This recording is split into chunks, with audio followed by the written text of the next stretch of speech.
आप ये कैसे कर सकते हैं?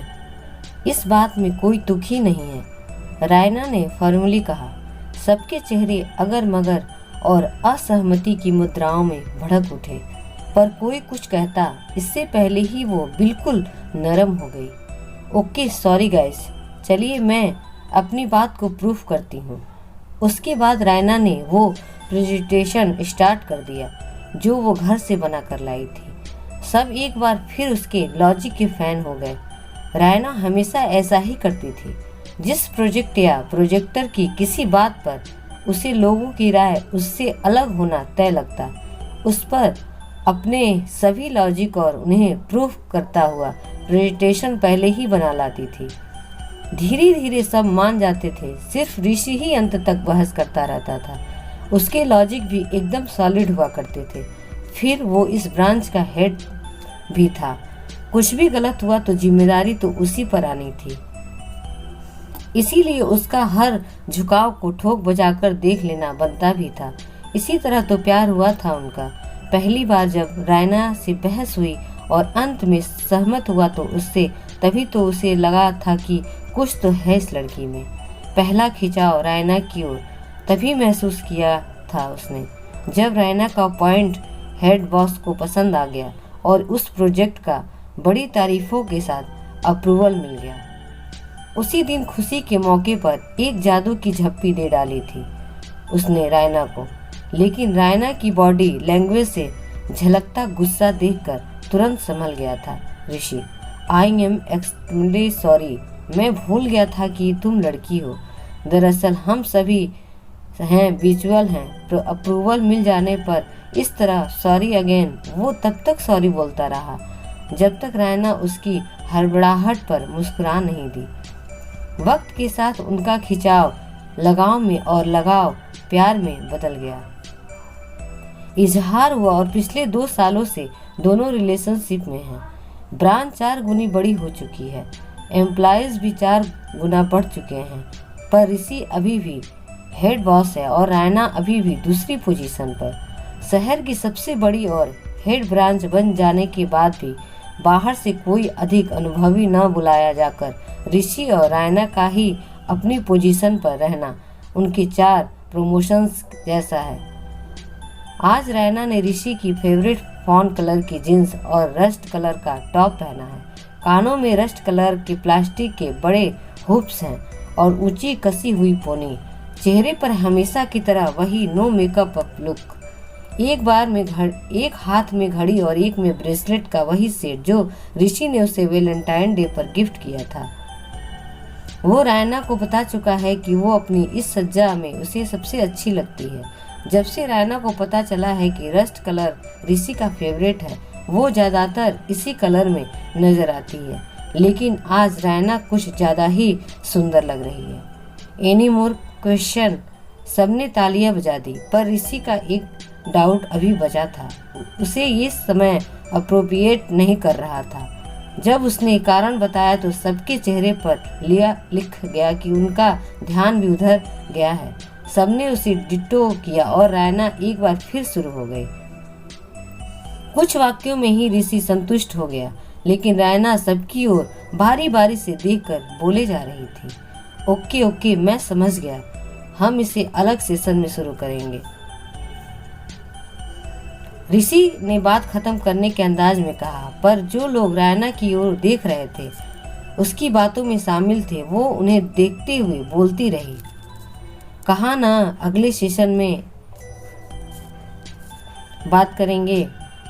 अपनी बात काटने के लिए सॉरी सर, मैं उस डाउट पर भी कुछ कहूंगी, पहले उनके डाउट्स फिनिश कर लूं। रायना बड़े अदब से बोली। उसकी इसी बात पर ऋषि हमेशा खींच भी जाता था और रीस भी जाता था। सारा ऑफिस जानता है कि वे रिलेशनशिप में हैं और शादी की डेट भी फिक्स हो चुकी है, फिर भी वो ऑफिस में ऑफिस के एंटीगेट्स का पूरा ध्यान रखती थी। हाँ तो आप क्या कह रहे थे सर? रायना ऋषि की ओर मुड़ी। देखिए, मेरा कहना है कि अब ऋषि कन्विंस हो चुका था, उसका बहस का बिल्कुल मूड नहीं था। रायना आज सचमुच बहुत सुंदर लग रही थी। ओके, मैं समझ गया, let's finish it. Thanks lot sir, but let me complete it for Vaibhav and Sonali, जो मुझे सुन रहे हैं।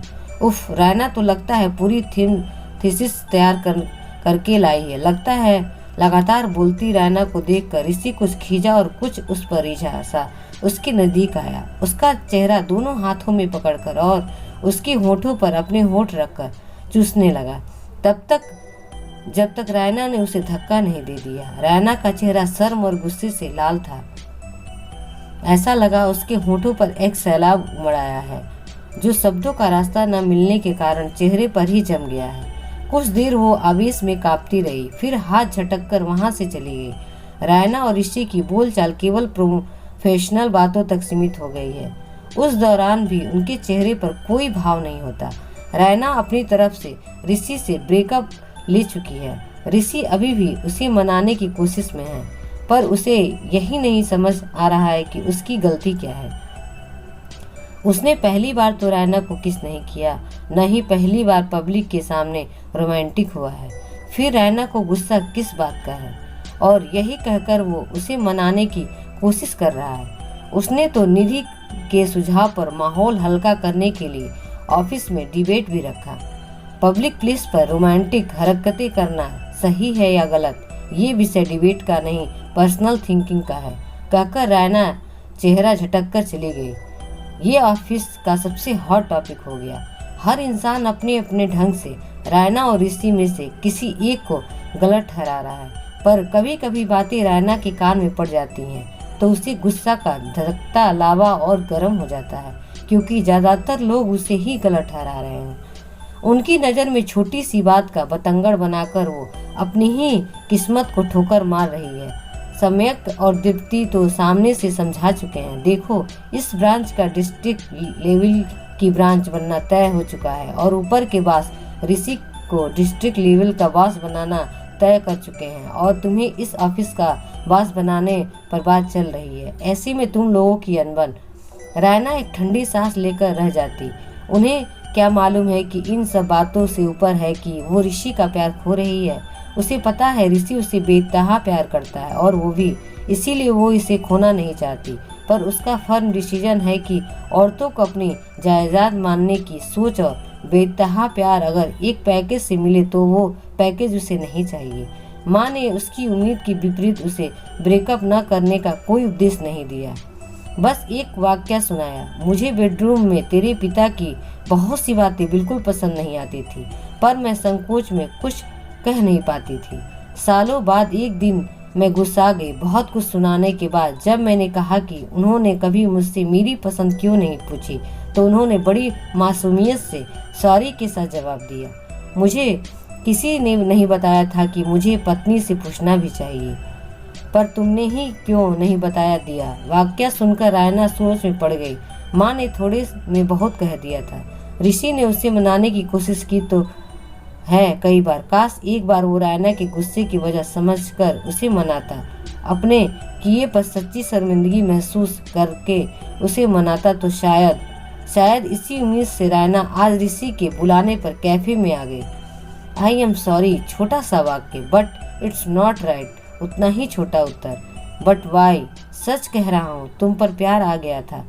तुम उस दिन बहुत सुंदर लग रही थी। मैं नहीं समझती कि इसमें तुम्हें मुझे किस करने का हक मिल गया। अरे यार, हम रिलेशनशिप में हैं, शादी करने वाले हैं नहीं थे, और इससे भी तुम्हें मेरी मर्जी के बिना मुझे किस करने का हक नहीं मिलता। ओ कम ऑन, तुम मेरी हो, इतना भी हक नहीं है तुम पर। यही तो बात है, तुम समझ ही नहीं रहे कि मैं तुम्हारी कोई थिंग या जायदाद नहीं हूँ, जिसका कोई मान अपमान नहीं होता, जिसके साथ कुछ करने के लिए देखो तुम बात को बिन मतलब खींच रही हो। उस दिन बीच पर तुमने खुद ही मुझे प्रवोक किया था, तुम्हें गोद में लेकर लहरों पर चलने के लिए। मेरे ऐसा करने पर तुम अपना मुंह मेरे नज़दीक ले आई थी, और तुम्हारे इशारे पर मैंने तुम्हें किस कर लिया था। तब भी तो अपने कई साथी वहाँ थे, तब तो वही तो मैंने तुम्हें प्रवोक किया। मतलब अगर तुम्हारी मर्जी हो तो वो करो जो मैं चाहता हूँ। और उस दिन तुमने मुझे पब्लिक में किस किया, मगर मेरा इशारा पाकर इसे समझो। तुम्हें लग रहा है कि मैं इतनी सी बात पर बतंगड़ बना रही हूँ, और मुझे लग रहा है कि तुम्हें इतनी सी बात नहीं समझ नहीं आ रही कि मैं तुमसे प्यार करती हूँ, पर अपना एक व्यक्तित्व, एक राय रखती हूँ। मेरे साथ कोई प्यार भरी हरकत भी करने के लिए भी तुम्हें मेरी कंसल्ट की जरूरत है, भले ही कल को वो हरकत एकांत में ही क्यों ना हो। बात सोच की है और इसीलिए ये इतनी सी बात नहीं है। ठीक है ऋषि, मैं अब ये कह सकती हूँ कि ब्रेकअप मेरा अंतिम फैसला नहीं है, पर तुम इस बात पर बार बार शांति से सोचो। अगर मुझे कभी लगा कि तुम्हें अपनी गलती समझ आ गई है और तुम इसे नहीं दोहराओगे तो शायद। रायना ने उठकर बाय की मुद्रा में हाथ हिला दिया। अगर कहानी पसंद आई हो तो प्लीज़ लाइक एंड सब्सक्राइब जरूर करें। धन्यवाद।